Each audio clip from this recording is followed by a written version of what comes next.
अहनमक्तदा 90.0 वाहंग radio की थौरम purring सिंग मिजंग ताबिरिबा मदि खोंजा लोइना ताबिरिबा खुदिंगमकपु सुरजित खुमन चाना तराम नोकचबगा लोइनानि कोकनोना खुरुमजरी लांथोकचरी बंगसिगी थौरम इसै सकनसि थौरम सिदा सिजनजरिबा नंबर 7005707808 नंबर सिदा कॉल तबियो लोइनाना थौरम सरुग याबियो अहनबदा लाइव चाचा लेंशन बिरप music तनकना पाथोकचगी Madam Tokchom Gita Tagachari Thoram Sida Saruya Virakpa Pramesori Wahengbam Chebusu Taram Nokchari Madam Sonia Oinam Tagachari Thoram Saruya Virakpa Memcha Etom Tagachari Sir Surjit Isai Saknarasi Toklaklo Tokserekle Madam Asidi Heta Saktat Narasi Sumaina Gaidoni Madam Sundari Maibam Taram Nokchari Thoram Sida Saruya Virakpa Pawung Jantakumar Hanana Tagachari Memcha Etom Amukka Handa Tagachari Yamba Doba Kurajam Aying Biyum Nam Madam Savitri Laitonjam Tagachari Madam Susila Okram once again Tagachari Sorok Iba Mibemcha Savitri Laitonjam Pawung Jantakumar Kaidim Romesh Tagachari Thoram Sida Saruk Yabirakpa Am Tomba Singh Tagachari Thoram Sida Saruk Yabirakpa Pawung Jantakumar Tagachari Thoram Sida Saruk Yabiriba Kuning Makbu Hanana Tagachari Taunawzam Jadumani Taunawzam Tagachari Thoram Sida Saruk Yabirakpa Po Kuning Makbu Taram Nokchari Hanana Tagachari Loinana Facebook Live Ta Laibiriba Myoisimbasu Taram Nokchari Tongan Tonba Platform Sing the Sandokchari Ba Dugumba Thoramni Mijang Tao Fangvigani ISCOM Home Channel 129 GTPL Elite TV SKTV Loinana Diamond TV ki Facebook page Wahong Radio YouTube channel da Visual Oina Hydra Platform Sing Sida Mayamna Saruk Yabiu Konjal Loina 90.0 Wahong Radio Kusem Radio Manipur Online Radio Platform Sing Sida Mayam Puna Saruk Yaminasi 7005707808 Number Sida Call to View Saruk Yabiu Tauramasigi Ahan Bakolar Lokachagi Prabhanong Tombam Taram Nokchari Madam Usam Susila Taram Nokchari Imaibam Halning Tokong Pawung Jantakumar Aing Biyum Nam Kuning Makpu Taram Nokchari Hanana Tagachari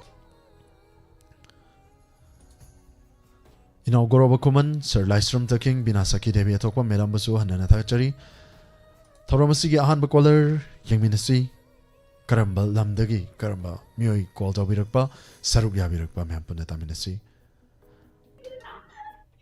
Hello Hello. Taram Nokchari Madam Call to Virakpa Mingamadi Lefam Habiu Longjam Asabala Tabuldagi. Taram Nokchari Yam Lapna Tauramasi was Saruk Yabirakpa Madam Tauramasi YouTube Tatabi Branatraga Radio the Saruk Yabiro YouTube da Sutai Duga Radio da Sutai. Tagachari Tauramasi was Saruk Yabirakpa Lona Nangasi Yam Nungaiba Numit Amasu Oikre Karimatel Sabiragi Madam Laiwa Iron Bachai. Adom the talk report in a Yam Toina Yam Iraina Pangangani Som that Yam Toina Pangdi Tawatabu Tang Haijabatari Pangagasuko Tagachari Madam Tauramasi Saruk Yabirakpa Lantok Bangasi say Nasi Tauramasi Karamba Shay Kurotam Bigani Umonigi Sayamta Tamjak. How we receive Madam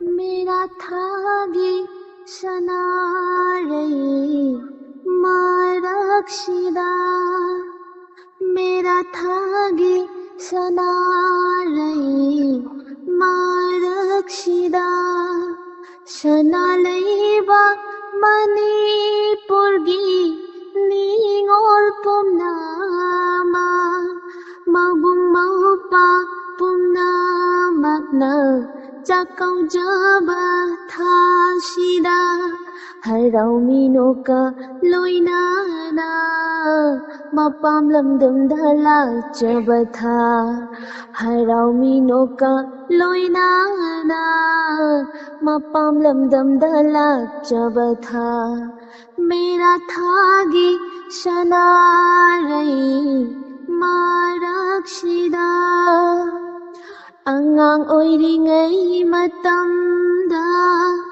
Palim Panthau Shangaida Angang Oiringai Matamda Palim Panthau Shangaida Nok na kena shana jaba ꯊꯧꯗꯣꯛ ꯀꯌꯥꯕꯨ ꯅꯤꯡꯁꯤꯡꯗꯨꯅ ꯍꯔꯥꯎ ꯅꯣꯛꯆꯕ ꯊꯥ ꯃꯦꯔꯥ ꯊꯥꯒꯤ ꯁꯅꯥꯔꯩ ꯃꯔꯛꯁꯤꯗ ꯁ꯭ꯋꯥꯏꯗ ꯂꯣꯏꯁꯤꯟꯖꯔꯒꯦ ꯀꯥꯎꯊꯣꯛꯈ꯭ꯔꯦ ꯌꯥꯝ ꯐꯖꯅ ꯈꯨꯗꯣꯜ ꯇꯝꯕꯤꯔꯦ ꯃꯦꯗꯥꯝ ꯃꯈꯥꯗꯨꯒ ꯐꯥꯔꯝꯃꯗꯤ ꯍꯦꯟꯅ ꯃꯄꯨꯡ ꯐꯥꯒꯗꯕꯅꯤ ꯏꯁꯩꯗꯣ ꯑꯩꯁꯨ ꯑꯗꯥꯏ ꯐꯥꯎꯗꯤ ꯈꯔ ꯉꯥꯡꯖꯕ ꯃꯇꯦꯛꯅꯤ ꯑꯗꯨꯕꯨ ꯂꯣꯏꯁꯤꯜꯂꯛꯄꯒꯤ ꯁꯟꯖꯗꯨꯃꯗꯤ Thank you, sir. ꯈꯪꯖꯗ꯭ꯔꯦ ꯊꯥꯒꯠꯆꯔꯤ ꯂꯥꯏꯞ ꯆꯥꯠꯇ ꯂꯩꯕꯤꯔꯤꯕ ꯃꯌꯥꯝꯅꯁꯨ ꯃꯦꯗꯥꯝꯒꯤ ꯏꯁꯩ ꯌꯥꯝ ꯐꯖꯩ ꯍꯥꯏꯅ ꯇꯥꯛꯄꯤꯔꯛꯏ ꯍꯟꯅ ꯊꯥꯒꯠꯆꯔꯤ Thank you.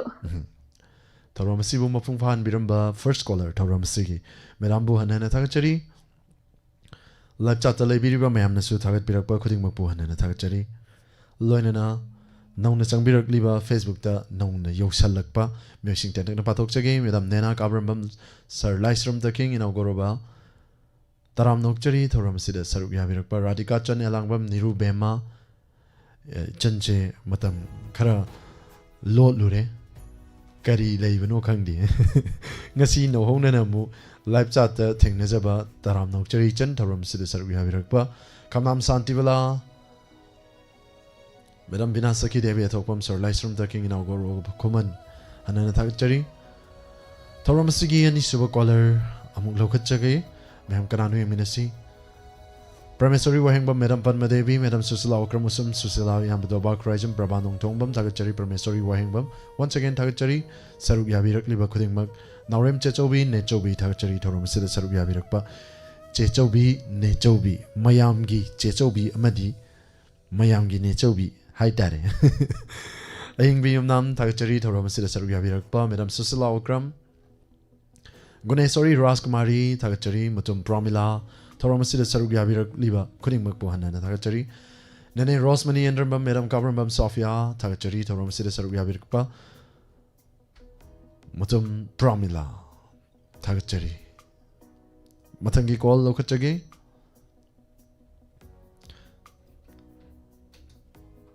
Hello. Hello. Good evening, na. Good evening. Che Taram Nokchari Thoram Sida Saruk Yabirakpa. Che Mayam the Mingale from Gamuktang Haibiho. Kaching de Chichi Volatane. Thakchari Ching Sikari Matil Hobby Krugi. Irun in a chare. Sampula Magana Magatara Gatare. Adam Yare Chang Shi Sang Tato Kre. What? Lantok Chari Vangasigi section na seat Thoram Sida Karambe Shekudota Miganiche. Sanagi Tangangi, a chipa Hingle Togospan in a Sapado. Hi, Nasigi. Chica Yamsana, but Tas who Karadum Pazahobani. What? I say, can I say, James Adane? Disket out that here, they had a photo of the Mama Nation. They Majamuna, they married Tagada. Disket out again. Thakchari Now, Jehovah, say. Horageka. Achipa ahingi Siklava Kavalda Achipa ahingi Siklava Kavalda Nungshiba Nana Karigi Waruri Oina Java Nangi Nato Duda Hene Nungshire Hene Nungshire Achipa Ahingi Iglava Kavalda Shivanana Karigi Waruri Orogi Manandagi Hajana Nanjapani Nangna Opani Aina Urini Nangna Isini Aina Tobani Tajadang Aujaba Nunina Natikabadi Tabal Mangando aremba tarani achipa ahingi siglava thavalda shivanana karigi maruriba nungdamba magi thoksinna sembiri nangi aigi punsi leipun nungdamba magi thoksinna sembiri nangi aigi punsi leipun hanglava thamogi kachinda lengdana leibiu inakta aigi thawai se nang khaki e nungsiba aigi thawai se nang khaki e nungsiba achipa ahingi siglava thavalda nungsiba nanga karigi waruriba oina jaba nangi na toduda hena nungshire achipa ahingi siglava thavalda. Thank you. Nagajage. Thank you Chi Hanana Tagachari Thoram Sida Sarubya Biraktuna Yampajaba Mayam the Yam the Palm the Ying Nakiva say Philamagi say Kudo Miramba Hanana Tagachari Chebu. Thank you. Now we Tagachari. Lajata Leviriba Mayam Nasu Ichegi say the Koba Hona Kobirakpa, Emoji Kat Habirakpa Hanana Tagachari. Thank you. Lajata Levina Apnamudi Tagachari. Matangi Kola Kodong Java Pijagi Loinana.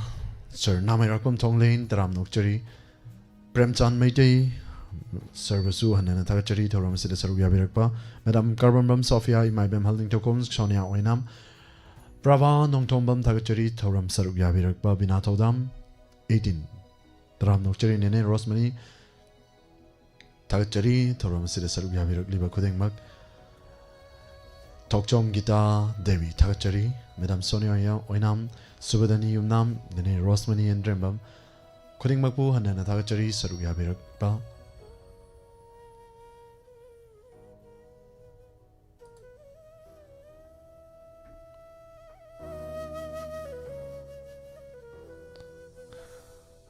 Prem Kumar Maitei, Tagachari, Thoram Sida Sarubya Birakpa. Inaugoroba, Madam Chan Nehru.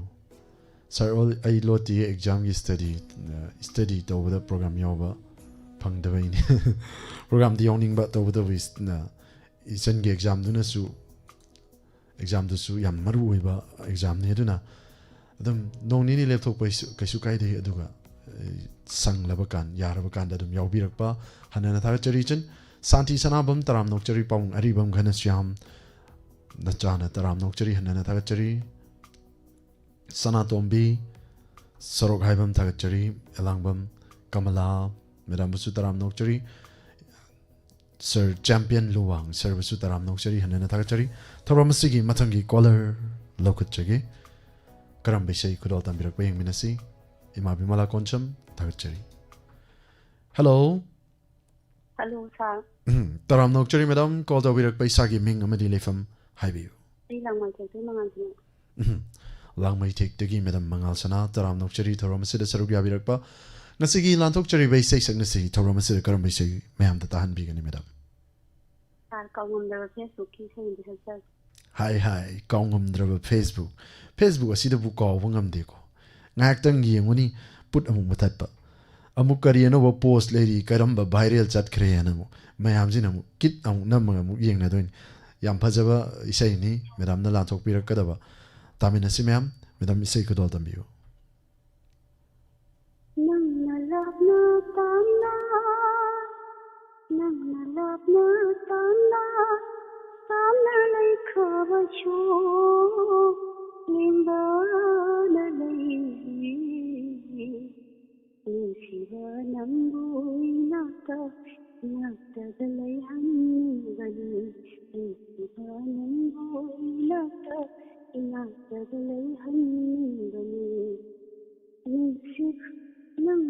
lapna tana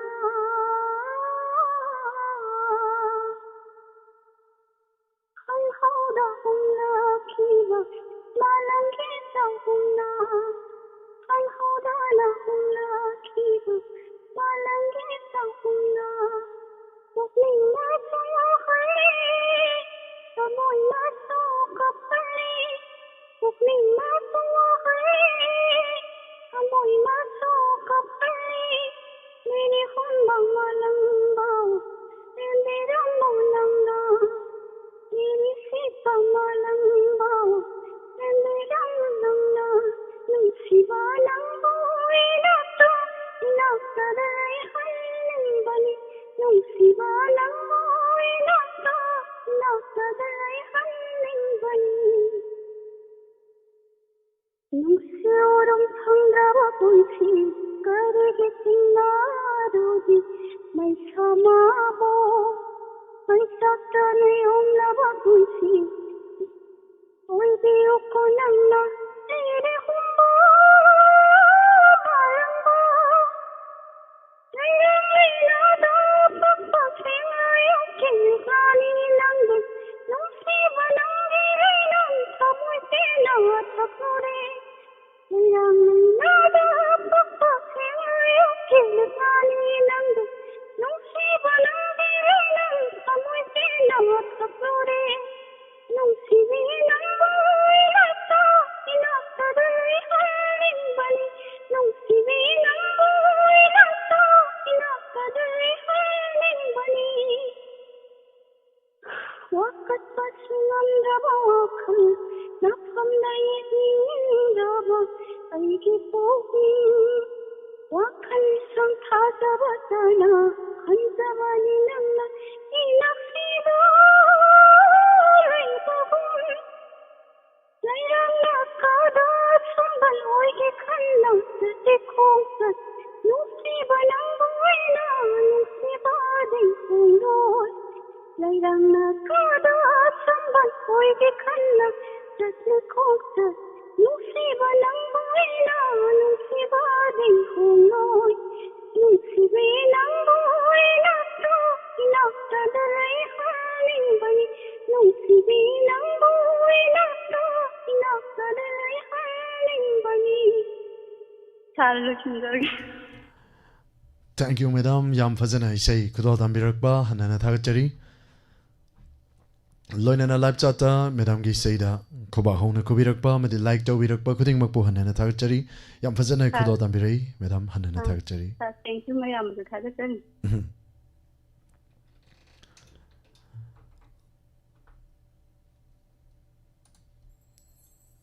Bina morang them taram nokchari Sir Fox Gaming Manipur taram nokchari thorom sida sarugya birakba Guneswari Raskumari Kamala Rambam Terminal taram nokchari thorom sida sarugya biraktuna feedback amadi commenting tambirakba hanana thagachari Omita Sapam 14 taram nokchari thorom sida sarugya birakba Guneswari Raskumari Paungjanta Kumar thagachari Madam Aruni Koijam Jaloli Maibam Irengba Luwang thagachari Tokchom Gita Devi Toina Yaudena Sakpidra Kangdre Sarsujichi Karam Madam Takpi Karam Beshay Kudo Tamzer Uhaibano Pung Tarata Baga Isay Amadi Kudo Tamzer Kem Mamda Madam Sundari Maiba Mimaibam Halning Tokong Taram Nokchari Toram Sidasaruya Birkba Naomi Kaisam Tagachari Madam Padma Devi Toram Sibu Tawai Haksang Yawn Saruya Biriba Kuding Makbu Hanana Tagachari Taram Nokchari Nene Rosmani Andramam Ningti Sana Tobung Kok Taram Nokchari Toram Saruya Birakpa Madam Sundari Maibam Madam Padma Devi Tagachari Matangi Madam Pia Mangang Facebook Tale Biriba Nong Nasang Birakpa Hanana Tagachari Matangi Collar Lokuchagi Collar Sigi Matungda Isay Ama Kudotam Jagi Mamda Ngarang Kanbirak Paisani to Udo in Uja Hodraba Kasi Soit Hoiden Kasi Sungsho Shoidan Kudotam Jagi Madam Nenagi say Hello Hello. Taram Nokchari Madam called Overakpa Mingamadi Lay from Habiu Sir, ay po si Pai kay digi kung bumbin mani. Sipai Am Libruno Likai do Madam ꯁꯥꯔ ꯁꯤꯐꯥꯏꯗꯤ ꯈꯪꯗꯦ ꯍꯥꯟꯅ ꯂꯩꯔꯝꯕ꯭ꯔꯥꯗꯤ ꯑꯩꯈꯣꯏꯅ ꯂꯥꯛꯄꯗꯒꯤꯗꯤ ꯂꯩꯔꯝꯗ꯭ꯔꯦ ꯑꯣ ꯃꯦꯗꯥꯝꯅ ꯑꯗꯨꯗ ꯌꯧꯔꯛꯑꯀꯥꯟꯗꯗꯤ ꯂꯩꯔꯝꯗ꯭ꯔꯦꯕꯀꯣ ꯊꯥꯒꯠꯆꯔꯤ madam ꯉꯁꯤꯒꯤ ꯊꯧꯔꯝ ꯑꯁꯤꯗ ꯁꯔꯨꯛ ꯌꯥꯕꯤꯔꯛꯄ ꯁꯤꯐꯥꯏ ꯂꯩꯀꯥꯏꯒ ꯍꯥꯏꯕꯗ ꯁꯤꯐꯥꯏ ꯌꯥꯝ ꯃꯔꯥꯡ ꯀꯥꯏꯔꯝꯗꯧ ꯃꯥꯟꯕ ꯍꯥꯏꯇꯥꯔꯦ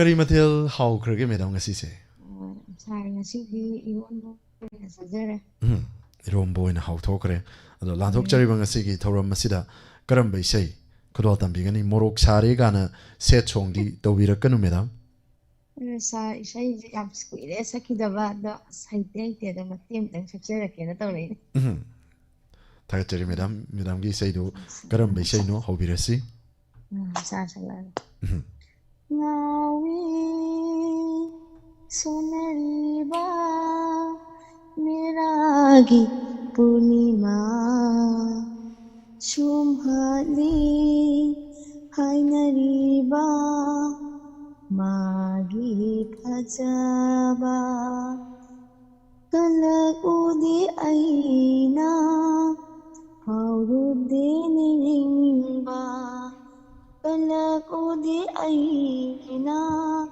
ꯐꯥꯎꯔꯨꯗꯦ ꯅꯤꯡꯕ ꯅꯪꯅ ꯏꯃꯥꯡꯗ ꯅꯣꯛꯅꯤ ꯅꯪꯅ ꯏꯃꯥꯡꯗ ꯅꯣꯛꯅꯤ ꯂꯦꯞꯅꯔꯕꯗ ꯉꯥꯎꯏ ꯁꯣꯟꯅꯔꯤꯕ ꯃꯦꯔꯥꯒꯤ ꯄꯨꯔꯅꯤꯃꯥ ꯁꯨꯝꯍꯠꯂꯤ ꯍꯥꯏꯅꯔꯤꯕ ꯃꯥꯒꯤ ꯐꯖꯕ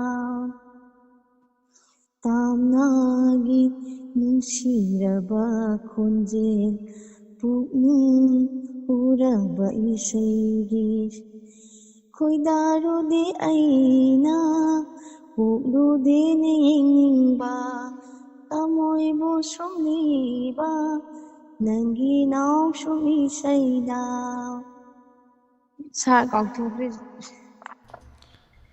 ꯍꯟꯅꯅ ꯊꯥꯒꯠꯆꯔꯤ ꯑꯦꯟꯁꯥꯡ ꯏꯔꯣꯝꯕꯗꯨꯒꯗꯤ ꯈꯔ ꯀꯣꯟꯇ꯭ꯔꯥꯁ ꯆꯠꯅꯔꯦ ꯌꯥꯝ ꯐꯖꯅ ꯏꯁꯩꯗꯨ ꯌꯥꯝ ꯐꯖꯅ ꯈꯨꯗꯣꯜ ꯇꯝꯕꯤꯔꯛꯏ ꯍꯟꯅꯅ ꯊꯥꯒꯠꯆꯔꯤ ꯊꯦꯡꯛ ꯌꯨ ꯁꯥꯔ ꯂꯥꯏꯚ ꯆꯥꯠꯇ ꯂꯩꯕꯤꯔꯤꯕ ꯃꯌꯥꯝꯅꯁꯨ ꯂꯥꯏꯛ ꯑꯃꯗꯤ ꯈꯨꯕꯥꯛ ꯍꯧꯅ ꯈꯨꯕꯤꯔꯛꯏ ꯃꯦꯗꯥꯝꯒꯤ ꯏꯁꯩꯗ ꯊꯥꯒꯠꯆꯔꯤ ꯃꯦꯗꯥꯝ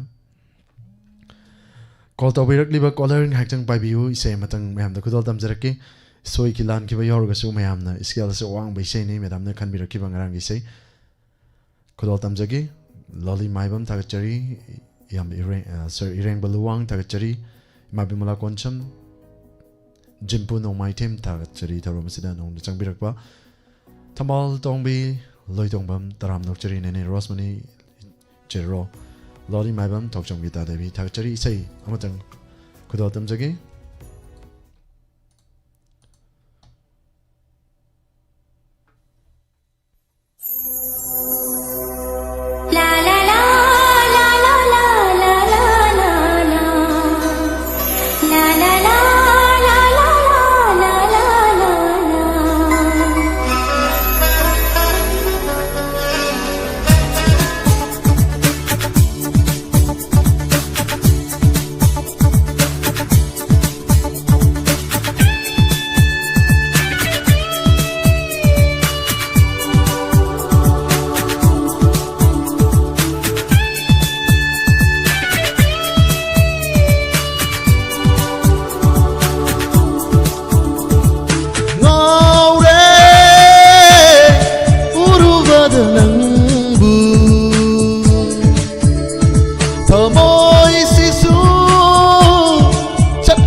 ꯉꯥꯎꯈꯤꯕ ꯃꯤꯠꯌꯦꯡ ꯑꯃꯗ ꯉꯥꯎꯈꯤꯕ ꯁꯛꯇꯝ ꯑꯃꯗ ꯉꯥꯎꯈꯤꯕ kaya lebiramgani thajai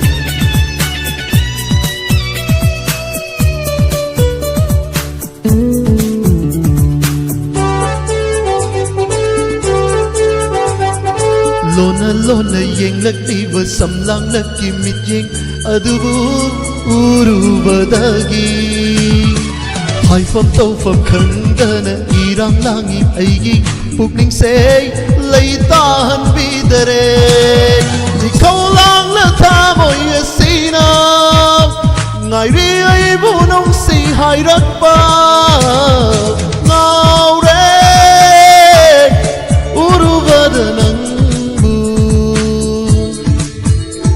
Thamoy sisu chakre nung sinakta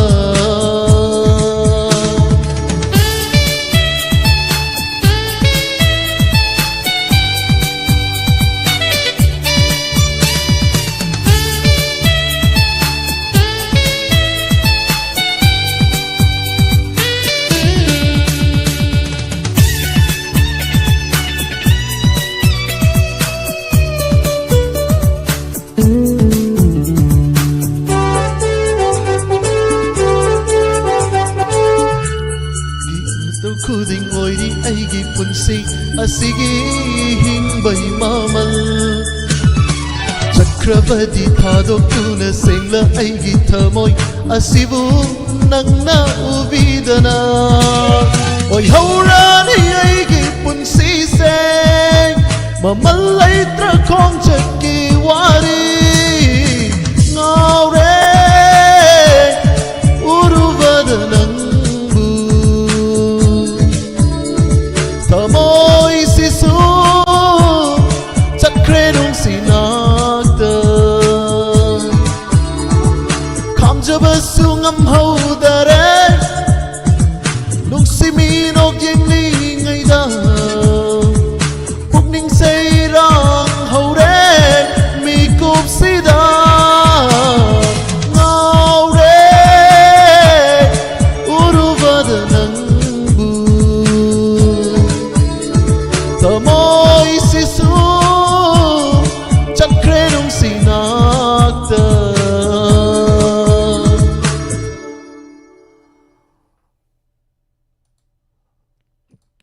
Thank you khudingmak po hanan na chari seisilan thok sakibada sarkilan kiba yorum lagasu khudingmak na waru widana ba hanan haijari Tharom asigi makha tarakpa ang side gi call to biraktuna lebiriba caller do kachage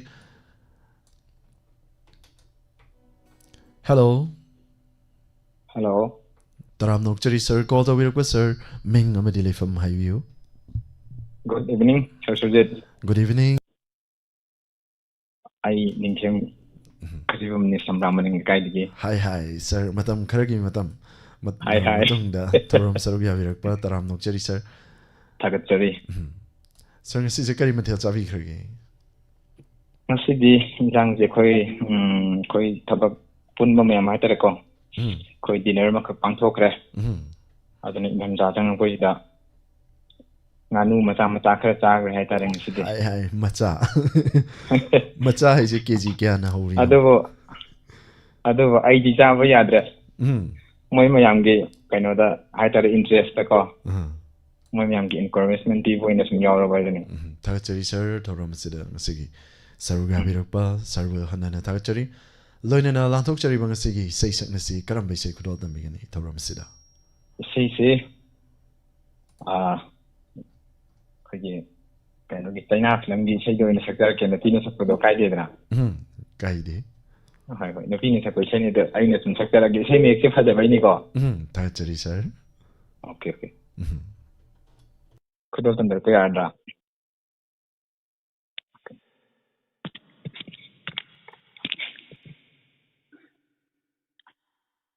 Sinnaroba punsi nafamda ai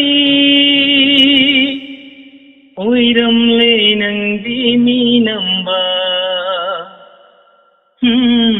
taru pirang nang su leptana nathanta kangri pawasum มีน้ำเลปุ่นสีมานาสูเผาเดรโดหิงนิงบะเงสีดีตายนาพุนขังดานาจากละกะไอนาเลียนคราเกนังบุกาวระเกไอนาใจนาโดฟังเลงสีดีไอนังตะกี้ไว้นาหิงลูบะปุนสีสินา Makalam na mocharuba Taina sigi oiram lenga sidi Mai chak sigi oi gadara Na phamda thamluba Khajaba se Mairi sina Takasanu Hokranung sigi Wari singdo Milu da pirang Hauragai Ning sing Kapaure aidi Taina do pangle ngasidi ai Nang tagi oina hingluba pun sisina Makalam na mocharuba Taina sigi oiram lenga sidi Aina kaudaba nahagni Nang nadi aibu kaukrani Unsigi jel kudinda Nangi ijeldi yaukare Oh lady nangdi lenga aigi nafsida Tatkrasu aibu thadok tuna nangna Chaklaba aigi kaira thamoi sidi Nang tagi oina lehure asum Taina do pangle ngasidi ai Nang tagi oina hingluba pun sisina Makalam na mocharuba Taina sigi oiram lenga sidi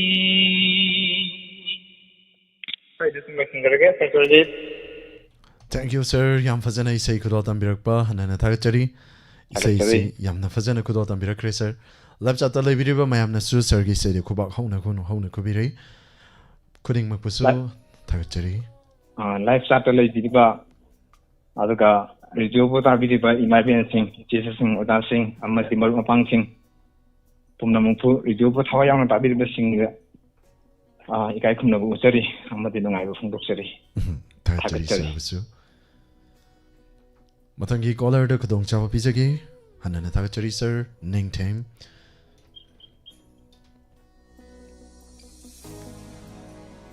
Live chat lay biriba music tana na pathok jage nong na changbirak liba sing Call to birak liba caller ni haktang pai binaba nolok chari Janaki sa call se Madam Padma Devi Kabarmam Sophia English Journey Family English Journeys Family taram nok chari thoram sida saru ya birakpa ibem janing thojam imabusu taram nok chari thoram saru ya birakpa Madam Padma Devi alangbam kamala thagachari Madam Thangjamanjana taram nok chari ningthi sana Tobung ko sir isai amaga sakpiro Kunja Bihari gi nang nasaga yamagi mauni highway say do yam pajabe say ni ꯅꯪꯅ ꯁꯥꯒꯩ ꯑꯃꯒꯤ ꯃꯧꯅꯤ ꯑꯩꯅ ꯅꯪꯒꯤ ꯀꯥꯏꯅ ꯈꯣꯡꯂꯣꯏꯅꯤ ꯎꯅ ꯎꯅ ꯇꯥꯝꯅꯔ ꯄꯨꯟꯁꯤꯅꯤ ꯁꯛ ꯈꯪꯅꯗꯕ ꯂꯝꯂꯥꯟꯕ ꯑꯃꯒꯨꯝ ꯅꯪꯅ ꯁꯥꯒꯩ ꯑꯃꯒꯤ ꯃꯧꯅꯤ ꯑꯩꯅ ꯅꯪꯒꯤ ꯀꯥꯏꯅ ꯈꯣꯡꯂꯣꯏꯅꯤ ꯃꯇꯦꯛ ꯑꯁꯤꯅ ꯄꯦꯝꯃꯤꯟꯅꯁꯤ ꯃꯦꯗꯥꯝ ꯅꯤꯡꯊꯤꯁꯅꯥ ꯇꯧꯕꯨꯡꯈꯣꯛ ꯃꯇꯥꯡ ꯆꯥꯕ ꯃꯇꯝꯗ ꯏꯁꯩꯁꯦ ꯃꯃꯨꯠ ꯇꯥꯅ ꯐꯥꯖꯔꯕ ꯀꯥꯟꯗ ꯀꯔꯥꯎꯀꯦꯒ ꯂꯣꯏꯅꯅ ꯁꯛꯆꯔꯛꯈꯤ ꯃꯦꯗꯥꯝꯅ ꯈꯟꯕꯤꯔꯛꯄ ꯏꯁꯩ ꯃꯇꯦꯛ ꯑꯁꯤꯅ ꯄꯦꯝꯃꯤꯟꯅꯁꯤ ꯏꯃꯥ ꯕꯤꯃꯂꯥ ꯀꯣꯟꯁꯝ ꯃꯦꯗꯥꯝ ꯑꯔꯨꯅꯤ ꯀꯣꯏꯖꯝ ꯅꯦꯅꯦ ꯔꯣꯁꯥꯋꯇꯤ ꯗꯦꯕꯤ ꯑꯙꯤꯀꯥꯔꯤ ꯃꯌꯨꯝ ꯃꯦꯗꯥꯝꯕꯨꯁꯨ ꯇꯔꯥꯝ ꯅꯣꯛꯆꯔꯤ ꯊꯧꯔꯝ ꯑꯁꯤꯗ ꯁꯔꯨꯛ ꯌꯥꯕꯤꯔꯛꯄ ꯃꯦꯗꯥꯝꯁꯤ ꯅꯣꯡ ꯅꯤꯅꯤ ꯎꯈꯤꯗ꯭ꯔꯦ ꯑꯩꯅ ꯎꯗꯕꯩꯔꯥ ꯃꯦꯗꯥꯝ ꯏꯕꯦꯝꯆꯥ ꯅꯤꯡꯊꯧꯖꯝ ꯊꯥꯒꯠꯆꯔꯤ ꯒꯨꯅꯦꯁꯣꯔꯤ ꯔꯥꯖꯀꯨꯃꯥꯔꯤ ꯃꯦꯗꯥꯝ ꯏꯟꯗꯨ ꯑꯣꯏꯅꯥꯝ ꯊꯥꯏꯕꯦꯝ ꯃꯅꯥꯃꯩꯔꯥꯛꯄꯝ ꯄ꯭ꯔꯃꯦꯁꯣꯔꯤ ꯋꯥꯍꯦꯡꯕꯝ ꯏꯪꯂꯤꯁ ꯖꯔꯅꯤꯁ ꯐꯦꯃꯤꯂꯤ ꯇꯔꯥꯝ ꯅꯣꯛꯆꯔꯤ ꯊꯧꯔꯝ ꯑꯁꯤꯗ ꯁꯔꯨꯛ ꯌꯥꯕꯤꯔꯛꯄ ꯖꯥꯅꯀꯤ ꯁꯒꯣꯜꯁꯦꯝ ꯏꯃꯥ ꯕꯤꯃꯂꯥ ꯀꯣꯟꯆꯝ ꯇꯔꯥꯝ ꯅꯣꯛꯆꯔꯤ ꯊꯧꯔꯝ ꯑꯁꯤꯗ ꯁꯔꯨꯛ ꯌꯥꯕꯤꯔꯤꯕꯁꯤꯡ ꯑꯩꯅ ꯃꯤꯡ ꯄꯥꯊꯣꯛꯆꯕ ꯃꯇꯝꯗ ꯆꯤꯊ ꯅꯥꯟꯊꯕ ꯌꯥꯎꯔꯒꯁꯨ ꯂꯥꯏꯚ ꯆꯥꯠ ꯑꯁꯤꯗ ꯂꯩꯕꯤꯔꯤꯕ ꯂꯥꯏꯚ ꯁ꯭ꯇ꯭ꯔꯤꯃꯤꯡ ꯑꯁꯤꯗ ꯁꯔꯨꯛ ꯌꯥꯕꯤꯔꯤꯕ ꯈꯨꯗꯤꯡꯃꯛꯅ ꯄꯨꯛꯆꯦꯜ ꯆꯥꯎꯅ ꯋꯥꯔꯧꯕꯤꯗꯅꯕ ꯍꯟꯊꯅ ꯍꯥꯏꯖꯔꯤ ꯄ꯭ꯔꯃꯦꯁꯣꯔꯤ ꯋꯥꯍꯦꯡꯕꯝ ꯃꯦꯗꯥꯝ ꯑꯔꯨꯅꯤ ꯀꯣꯏꯖꯝ ꯀꯃꯂꯥ ꯑꯔꯥꯝꯕꯝ ꯊꯥꯒꯠꯆꯔꯤ ꯊꯧꯔꯝꯁꯤꯗ ꯁꯔꯨꯛ ꯌꯥꯕꯤꯔꯛꯄ ꯃꯅꯤ ꯇꯣꯝꯕꯤ ꯌꯨꯝꯅꯥꯝ 79 ꯊꯥꯒꯠꯆꯔꯤ ꯃꯦꯗꯥꯝ ꯊꯥꯡꯖꯝ ꯃꯟꯖꯅꯥ ꯈꯨꯗꯤꯡꯃꯛꯄꯨ ꯍꯟꯅꯅ ꯊꯥꯒꯠꯆꯔꯤ ꯊꯧꯔꯝ ꯑꯁꯤꯗ ꯁꯔꯨꯛ ꯌꯥꯕꯤꯔꯛꯄ ꯃꯦꯗꯥꯝ ꯒꯥꯏꯗꯤꯟꯂꯤꯌꯨ ꯄꯥꯜꯃꯩ ꯊꯥꯒꯠꯆꯔꯤ ꯑꯥꯏꯗꯤꯁꯦ ꯃꯤꯡ ꯊꯣꯛꯇ꯭ꯔꯦ ꯑꯗꯨꯅ ꯄꯥꯖꯕ ꯌꯥꯗ꯭ꯔꯦ ꯋꯥꯎ ꯑꯣꯏꯅ ꯇꯥꯛꯄꯤꯔꯦ ꯋꯥꯎ ꯅꯥꯏꯁ ꯍꯥꯏꯁꯦ ꯑꯥꯏꯗꯤ ꯑꯣꯏꯗꯧ ꯃꯥꯜꯂꯤ ꯊꯧꯔꯝ ꯑꯁꯤꯗ ꯁꯔꯨꯛ ꯌꯥꯕꯤꯔꯛꯄ ꯍꯟꯅꯅ ꯊꯥꯒꯠꯆꯔꯤ ꯂꯣꯏꯅꯅ ꯐꯦꯁꯕꯨꯛꯇ ꯂꯩꯕꯤꯔꯤꯕꯁꯤꯡ ꯇꯦꯟꯇꯛꯅ ꯄꯥꯊꯣꯛꯆꯒꯦ ꯏꯃꯥ ꯕꯤꯅꯥꯁꯀꯤ ꯗꯦꯕꯤ ꯊꯣꯛꯄ ꯃꯦꯗꯥꯝ ꯄꯤꯌꯥꯃꯤꯉꯥꯡ ꯊꯥꯒꯠꯆꯔꯤ ꯁꯨꯃꯇꯤ ꯋꯥꯍꯦꯡꯕꯝ ꯊꯥꯒꯠꯆꯔꯤ ꯀꯣꯜ ꯇꯧꯕꯤꯔꯛꯂꯤꯕ ꯀꯣꯂꯔ ꯉꯥꯏꯍꯥꯛꯇꯪꯒ ꯄꯥꯏꯕꯤꯌꯨ ꯃꯦꯗꯥꯝ ꯄꯨꯏꯅ ꯈꯨꯟꯗ꯭ꯔꯥꯛꯄꯝ ꯑꯃ ꯆꯤꯊꯍꯧꯔꯒꯗꯤ ꯐꯦꯁꯕꯨꯛꯁꯦ ꯑꯇꯣꯝꯕꯤ ꯃꯆꯥꯅꯤꯒ ꯍꯦꯛꯇ ꯍꯥꯏꯔꯛꯀꯗꯣꯏꯅꯤ ꯍꯥꯏꯒꯟꯕꯤ ꯈꯔ ꯌꯥꯎꯔꯤ ꯍꯥꯏꯒꯟꯕꯤ ꯁꯣꯝꯗ ꯁꯤ ꯍꯥꯏꯔꯦ ꯍꯥꯏꯗꯨꯅ ꯑꯩꯕꯨ ꯑꯃꯨꯛ ꯋꯥꯔꯧꯈꯤꯗꯣꯏꯅꯤ ꯃꯦꯗꯥꯝ ꯅꯦꯅꯥ ꯀꯥꯕꯔꯝꯕꯝ ꯕꯤꯅꯥꯁꯀꯤ ꯗꯦꯕꯤ ꯑꯊꯣꯛꯄ ꯃꯦꯗꯥꯝ ꯄꯨꯏꯅ ꯈꯨꯟꯗ꯭ꯔꯥꯛꯄꯝ ꯊꯥꯒꯠꯆꯔꯤ ꯊꯧꯔꯝ ꯑꯁꯤꯗ ꯁꯔꯨꯛ ꯌꯥꯕꯤꯔꯤꯕ ꯈꯨꯗꯤꯡꯃꯛ ꯃꯦꯗꯥꯝ ꯁꯨꯃꯇꯤ ꯋꯥꯍꯦꯡꯕꯝ ꯊꯥꯒꯠꯆꯔꯤ ꯅꯥꯎꯒꯣꯔꯣꯕ ꯈꯨꯃꯟ ꯃꯦꯗꯥꯝ ꯄꯤꯌꯥꯃꯉꯥꯡ ꯉꯁꯥꯏꯗꯤ ꯐꯅꯌꯥꯝ ꯌꯥꯝꯈꯤꯕꯅꯤ ꯁ꯭ꯀ꯭ꯔꯣꯜ ꯇꯧꯈꯠꯄ ꯌꯥꯗ꯭ꯔꯦ ꯑꯗꯨꯅ ꯋꯥꯔꯧꯕꯤꯗꯅꯕ ꯍꯥꯏꯖꯔꯤ ꯌꯦꯡꯀꯣꯛꯄꯝ ꯕꯤꯔꯕꯜ ꯊꯥꯒꯠꯆꯔꯤ ꯊꯧꯔꯝ ꯁꯔꯨꯛ ꯌꯥꯕꯤꯔꯛꯄ ꯈꯣꯏꯔꯣꯝ ꯅꯅꯥꯎꯕꯤ ꯁꯔꯁꯦ ꯏꯁꯩ ꯑꯃꯁꯨ ꯈꯟꯕꯤꯔꯛꯈꯤ ꯌꯥꯝꯕꯁꯤ ꯉꯧꯔꯕꯤ ꯃꯥꯏꯊꯣꯡꯒꯤ ꯇꯉꯥꯡꯕ ꯈꯆꯥꯏ ꯏꯁꯩꯗꯨ ꯁꯛꯄꯤꯔꯛꯑꯣꯅ ꯍꯥꯏꯔꯛꯈꯤꯕꯅꯤ ꯍꯣꯔꯦꯟ ꯃꯔꯛꯇ ꯄꯨꯡ 10:30 ꯇꯥꯔꯛꯄ ꯀꯥꯟꯗ ꯈꯨꯗꯣꯜ ꯇꯝꯖꯒꯦ ꯁꯔꯒꯤ ꯏꯁꯩ ꯃꯊꯪꯒꯤ ꯀꯣꯂꯔ ꯂꯧꯈꯠꯆꯔꯤ ꯂꯨꯝꯀꯤꯝ ꯂꯨꯏ ꯊꯥꯒꯠꯆꯔꯤ ꯊꯧꯔꯝ ꯑꯁꯤꯗ ꯁꯔꯨꯛ ꯌꯥꯕꯤꯔꯛꯄ ꯁꯔꯕꯨꯁꯨ ꯍꯟꯅꯅ ꯊꯥꯒꯠꯆꯔꯤ ꯁꯔ ꯑꯣꯔ ꯃꯦꯗꯥꯝ ꯈꯪꯖꯗ꯭ꯔꯦ ꯌꯣꯍꯦꯟ ꯊꯥꯒꯠꯆꯔꯤ ꯊꯧꯔꯝ ꯑꯁꯤꯗ ꯁꯔꯨꯛ ꯌꯥꯕꯤꯔꯛꯄ ꯃꯊꯪꯒꯤ ꯀꯣꯜ ꯂꯧꯈꯠꯆꯒꯦ ꯍꯦꯜꯂꯣ हेलो सर सुजीत नमस्ते नमस्ते मेदाम तराम नौकचरी ngसाइदे कॉल गाइबसे वारमदौ माली यम कोथरगा वाबगी सर सुजीत नमस्ते गाइरपसिदी कइनोम खल्लुरे वानुंगाइनी सर कॉल से पाइखलगा वारी साना खरदी मुफाबा पाइना गाइबदा वारमदौ दो खोजु खंगजै तबतबु लैरिबा सिचुएशन सिननी मैडम वरौबिनो थागचरी मैडम मैं कॉल तौबिरकपा मिंग अमदि लेफम हाइबियो आई खबाल हाउ खदगी इदोमचा मेमचा तराम नोकचरी थौरम सिदा सरुक याबिरकपा लांथोकचरी बंगसिगी थौरम सिदा करम बैसै खुदो तमिगनी मैडम आई दी खनुंगी सै तारे याबनी दम हौबिरसी मैडम ताबिरिबसिं सेरान जी ngaktigani ahamada numussage hekta successful ai horage ko हौबिरसी madam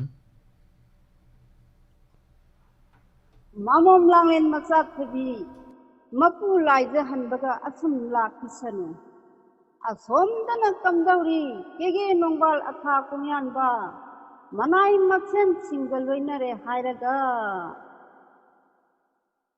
putta senne tau senne sen thang ne senga ne ha to lai ne leng jang ne kongan ba